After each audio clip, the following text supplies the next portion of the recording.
बोला छत्रपती शिवाजी महाराज की जय भवानी। आज आपल्या सर्वांचे नेते मान्य शहाजी बापू पाटील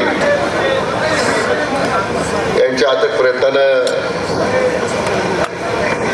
सुरू होत असलेल्या स्वर्गीय बाळासाहेब ठाकरे उपसा सिंचन योजना या पहिल्या टप्प्यातील 300 कोटी रुपयाच्या कामाचा शुभारंभ आज ज्यांच्या उपस्थितीमध्ये संपन्न होतोय ते माझे मंत्रिमंडळातले सहकारी आणि दुष्काळी भागासाठी अविरतपणे संघर्ष त्यांनी केला। आपल्या मानखटाव तालुका पूर्णतः दुष्काळमुक्त केला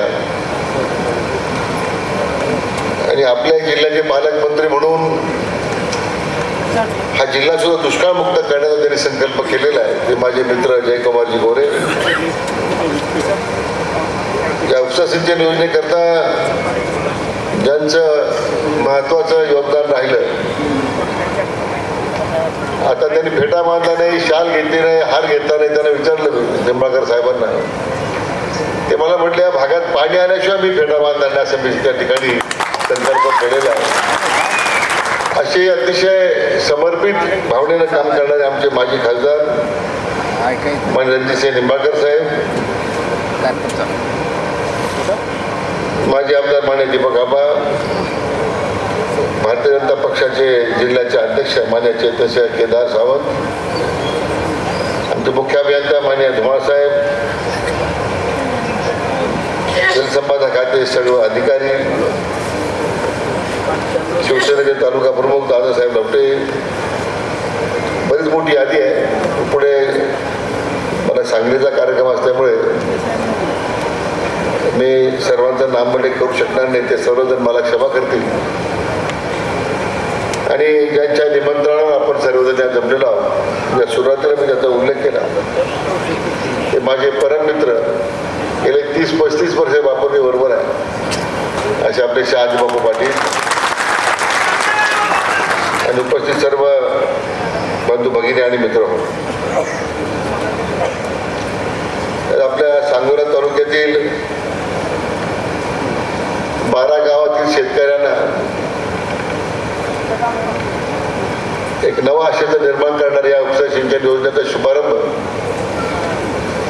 भूमिपूजन समारंभ या ठिकाणी संपन्न होत आहे।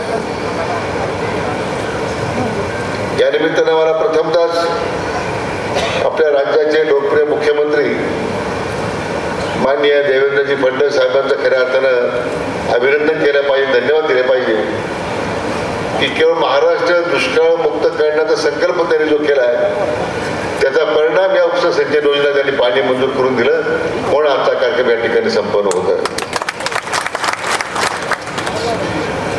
मला या निमित्तानं आमचे जयाभाऊ निंबाळकर साहेबांचं अभिनंदन केलं पाहिजे की अतिशय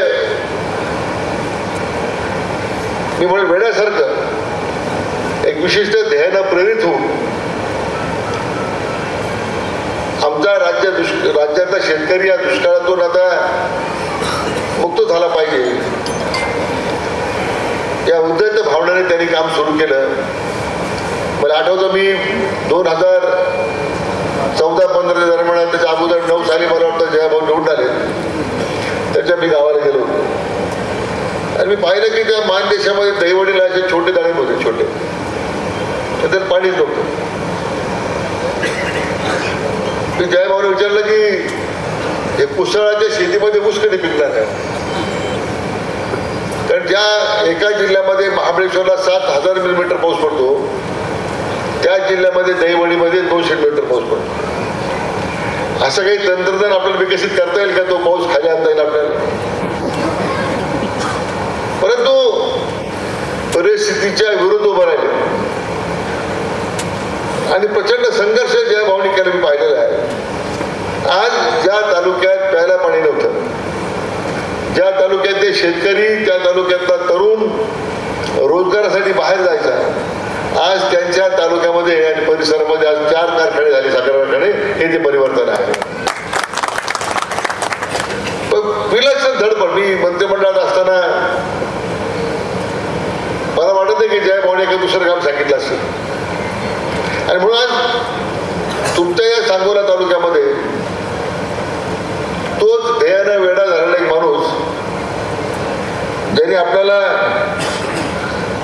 राज्यामध्ये डोंगर दाखवले, झाडी दाखवली, त्या शहाजी बापू पाटलांच्या प्रयत्नानं आज सांगोला तालुका दुष्काळ मुक्त होतोय याचा मला अतिशय मनस्वी आनंद आहे. आज आपल्या तालुक्यात आल्यानंतर महाराष्ट्र दुष्काळ मुक्त करण्यासाठी ज्यांनी अविरत प्रयत्न केले ते स्वर्गीय गणपतराव देशमुख साहेबांची आठवण झाल्याशिवाय राहत नाही. त्यांच्याच स्मृतीला मी या निमित्तानं विनम्रपणे अभिवादन करतो. ही महाराष्ट्रातली काही जुनी जाती मंडळी होती ज्यांनी या राज्यामध्ये आज शेतकरी आमच्या राज्यातली शेती दुष्काळमुक्त झाली पाहिजे म्हणून प्रयत्न केले. सातत्यानं शासनाकडे पाठपुरावा केला. राज्य असेल, केंद्र सरकार त्यांच्याकडे पाठपुरावा केला. आणि आज ते दिवस आज आपल्याला पाहायला मिळतात. किती पिढ्या खपल्या माहित नाही.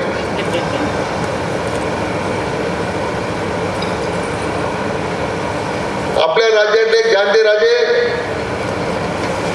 त्यांनी आमच्या नगर एकदा भाषण केलं होतं. आम्ही कुकडीचं पाणी ज्यावेळी नगरला आणायचं खाली दक्षिण भागेमध्ये,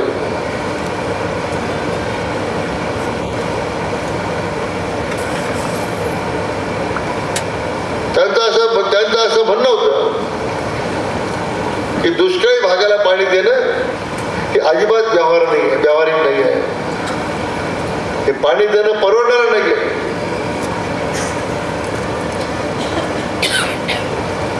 असं म्हणणाऱ्या लोकांना महाराष्ट्राने किती वर्ष डोकं घेतलं.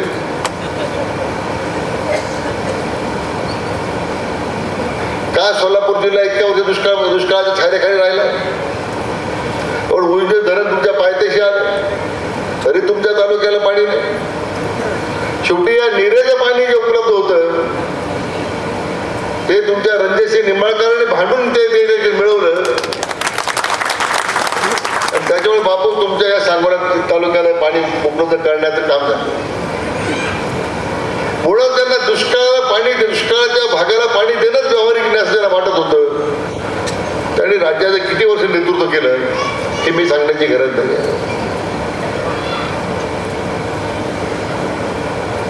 फक्त तुतऱ्या फुकून पाणी येत नाही, प्रत्यक्ष काम करावं लागतं. आणि हे काम आज आपल्या या राज्यामध्ये आपले लाडके मुख्यमंत्री करतायत. जी भूमिका देशाची आपले लाडके प्रधानमंत्री नरेंद्र मोदी साहेबांनी घेतलेली आहे, नदीजोड प्रकल्पाच्या निमित्तानं आज संपूर्ण देशभरामध्ये एक आंदोलन त्यांनी उभं केलेलं आहे. आणि या निमित्तानं आज महाराष्ट्रामध्ये विदर्भ असेल, गोदावरी खोरे असेल, जवळजवळ आज 2 लाख कोटी रुपयाची कामं आपण हे महाराष्ट्र नदीजोड प्रकल्पातून दुष्काळमुक्त करण्याचा आपण संकल्प केलेला आहे. आणि मी आपल्याला शेतकरी बांधवांना सांगू इच्छितो की पुढच्या 5 वर्षामध्ये आपण हे राज्य दुष्काळमुक्त करण्यासाठी फार मोठी भूमिका आपण या ठिकाणी करणार आहोत.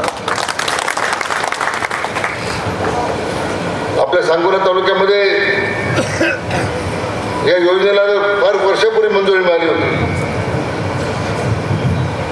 त्यावेळी 22 गावातील 6525 हेक्टरला प्रस्तावित योजना होती. मला वाटतं त्यावेळेचा खर्च काहीतरी 73 कोटी रुपये होता. आज तुमच्या या सगळ्या योजना पूर्ण होताना जो आज आता अंदाजपत्रक तयार करण्यात आलेला आहे, आज जवळजवळ 850 कोटी रुपये खर्च येणार आहे. योजना सुरू झाली त्यावेळी किती खर्च होता? 73 कोटी. आता या 850 कोटीला थांबलं पाहिजे. पण मी आमच्या अधिकाऱ्यांना सांगितलं आता की कोणत्याही परिस्थितीमध्ये या 12 गावांचा समावेश करून ही जी 13,055 हेक्टर क्षेत्र जे आहे, दुसऱ्या टप्प्यामध्ये 5,794 हेक्टर आहे. आणि तिसऱ्या टप्प्यामध्ये 6,527 हेक्टर आहे. अशा या 4 टप्प्यातील योजना मी आपल्या खात्री देऊ इच्छितो पुढच्या 3 वर्षात आपण पूर्ण करून त्या ठिकाणी टाकू. 3 वर्षामध्ये संपूर्ण या 4 टप्प्याचं पाणी आपल्या दुष्काळी तालुक्याच्या सगळ्या शेतकऱ्यांना मिळेल याच्याबद्दल आपल्या मनामध्ये कुठलाही संदेह ठेवण्याचं कारण नाही. तर शहाजी बापूचा पाठपुरावा सातत्याने त्याच्यामध्ये त्यांची असणारी जी भूमिका आहे अतिशय प्रामाणिक भावनेनं ते त्या ठिकाणी काम करत आलेले आहेत.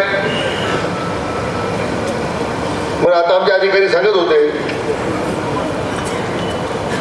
की नीरा देवधर,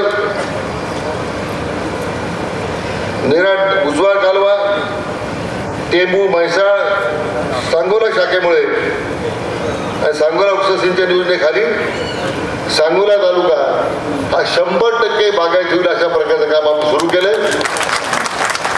सगळ्यात महत्वाचं की राज्यामध्ये हा एकमेव तालुका हा पूर्णतः दुष्काळमुक्त होण्याचं काम आणि याचं भाग्य मला मिळणार आहे याचा मला मनस्वी अतिशय आनंद आहे. खरं म्हणजे जयकुमारजींचा प्रचंड इच्छाशक्ती, माजी खासदार निंबाळकर साहेबांचा पाठपुरावा आणि शहाजी बापूंचं त्यासाठी असणारं समर्पण भावनेनं काम त्यामुळेच मित्र हे शक्य होणार आहे. विरोधकांना किती विषयावर करू द्या, आज आपलं सरकार महायुती सरकार ज्या पद्धतीने काम करत आहे.